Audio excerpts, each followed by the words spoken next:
So I want to add an entry here to my novel, which I might eventually try to get some of my friends who are interested in filmmaking, to do a little film on the Lakes campus, actually reconstructing some of these events and commemorating, the folk and blues concert. And maybe it'll involve actually filming one of the folk and blues concerts over there so that people online can see what it's like, and they don't have to guess about what I mean about folk and blues. Some people probably like folk, and who cares about folk and blues, but it's actually a nice show.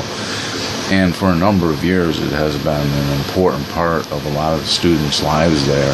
It's one of the first things that they do when they become freshmen there. It's one of the first events that they go to, and all the students gather there. And the atmosphere is infectious. The atmosphere is. So you go there, and there's always a really great attitude of the students there, and a great sort of party mentality on the part of them, and the parents come there and they visit because it's just, they've lost their kids. So they go there hoping to feel like some kind of sense of like recovery. I believe that if I probably looked out carefully and watched Madison, I didn't want to be conspicuous, so I didn't actually watch Madison and then see her interacting with her family, or the debutante for that matter. But maybe if I had come to the dance and I'd been watching prior to, I might have seen the debutante or Madison interacting with their family, which would have been precious for me, because I love seeing things like that.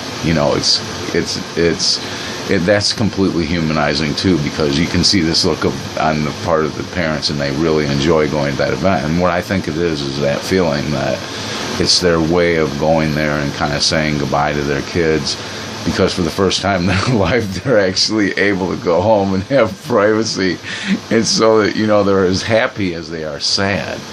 So you can go to that event any year, and you'll capture the sense of feeling on the part of parents that are like, man, for the first time in years we can have sex because our kids are gone. And but generally the idea is like that they come there to make sure that their kids are okay, because they care about them. One of my professors once, he told a story about Bernard McElroy, my Shakespeare professor. He told a story about the play Long Day's Journey into Night. And he said that during the Long Day's Journey into Night presentations in New York, that it was so tense, the family environment in that, and the arguments in the family that went on in the family in that play. I'm trying to think of the play's author now, and I can't think of it. One of the greats in the early 20th century, Long Day's Journey into Night. I recommend it to people. There's been a movie, there have been several movies about it, but you might be able to see it today if you look it up. But it's a wonderful play by a very good playwright. And he said that people would go to the movie and they'd be there with their wives or whatever, and then, during the movie they'd be calling home and asking the babysitter, is everybody all right at home? Because there was so much tension, family tension, in this play, Long Day's Journey into Night, where it's just kind of a story about, it's a sad story, and it's also like a really wonderful play. About a family that has the family is just very different characters, and the mother is a morphine addict, and the play is really well written. This playwright is very good. And there's nice scenes in there where one of the sons, he's also a poet like his dad, but they show a bookshelf, which is part of the scene, and on his bookshelf he's got things like Nietzsche and so on, and his dad's like a strict classicist. So his dad's like, no, you only need to read Shakespeare, you don't need to read this garbage, like Nietzsche and all these other authors that you read. And they get into discussions which are really quite intense in the play, but that is a wonderful early 20th century play, when people like Steiner were arguing that there can't be tragedy in America, that there can't be tragedy in the modern world. Steiner argued that. And then people like people who disagreed with that, for example, Nietzsche, thought you could certainly have tragedy. But this is chapter 9, Omega, 7th year harvest.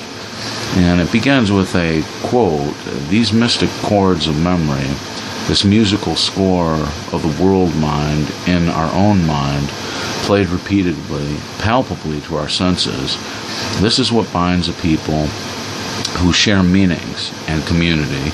Arbery Wilson, November 22nd, 1812, in the Northwest Territory. It had been 7 Sabbath years since Lincoln had buried Arbery Wilson.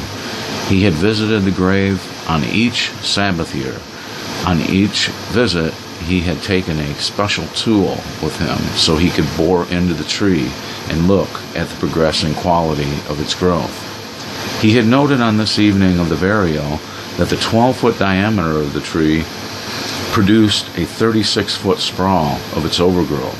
The second year, 72 feet. The third, 2.5 times. The fourth, 3.25. Can you read or tell what the 5th year produced? The 6th? The 7th? It was all important to Lincoln because he had observed this particular oak for 12 years. He knew the ratio of its undergrowth to its overgrowth to its diameter. He had been and was a skilled woodsman, so he had looked into, not just at, many saplings. That too explained how he had fallen in love with the squaw. Sturdy Tree of the Sun had been his name for her. Lincoln and she had ritualized the new name, not rejecting her tribal name, Demon Devourer, just adding to it. She saw Lincoln himself in these terms as the sturdiest, stoutest tree of the sun whom she would ever know. So he gave her the name because, though he appeared to her in this light, he felt this way when with her, like she was the sun that guided the growth of his tree. A modern writer is putting these facts to the page, someone submerged in the morass of Freudianism and skepticism about ultimate meanings in the modern world. But you cannot argue, reader, that the past as lived experience had in part the meanings that those who lived them felt. That would be like me telling you that you are not who you say you are. Ask yourself, what am I to myself? Reduce it to several sentences, adjectives, pointings to the things other than yourself that seem to reflect what you are or who you are. Is this not what you are? What else could you be? How else could you be defined? I invite you to understand, Verstand, German, how you define yourselves. Now, if you can see you are not skeptical or dogmatical about the fact that you can define yourself this way, perhaps in no other, why would you question a tribe of 12 Indians who were openly living these meanings in 1835? Why someone today?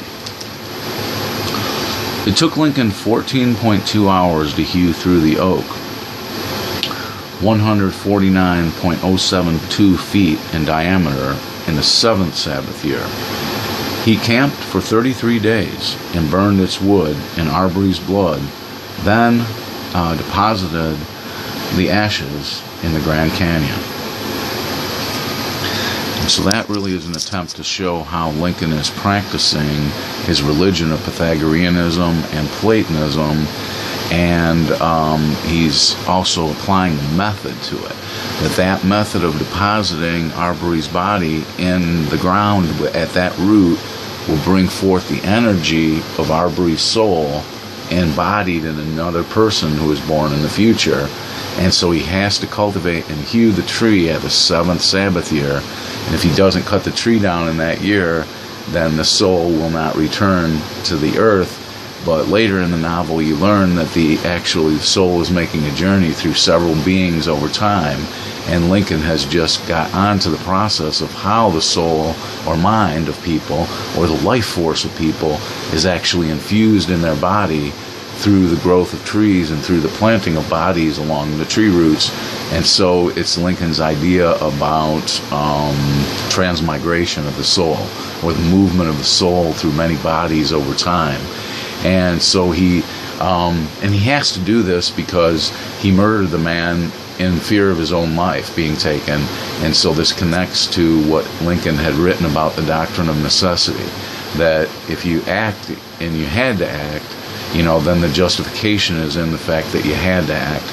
But this goes deeply into a lot of different things that come out later in the novel about how the world is a kind of appearance. And when Indians used to meditate on the plains, and when they would use these different herbals from nature, and when they would use these different psychedelics, they would see things like they would see themselves, it would be Monday, and they would see themselves on Thursday doing something, and then they would realize on later that week that they were actually doing the thing that they had already seen themselves doing days before, so that the world, so that that curtain that I told you about, Greg, is always moving, and the shapes of it are already parts of the world prior to our experiencing it, but yet that we're free.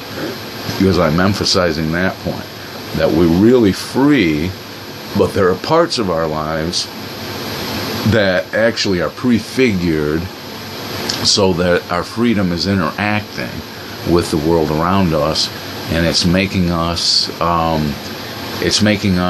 have a certain attitude or feeling or gravitational feeling on our mind depending on where we are. And so our freedom is maximized or minimized depending on whether we are falling victim to those forces that are applied to our mind, or we're controlling those forces by realizing what and where they are.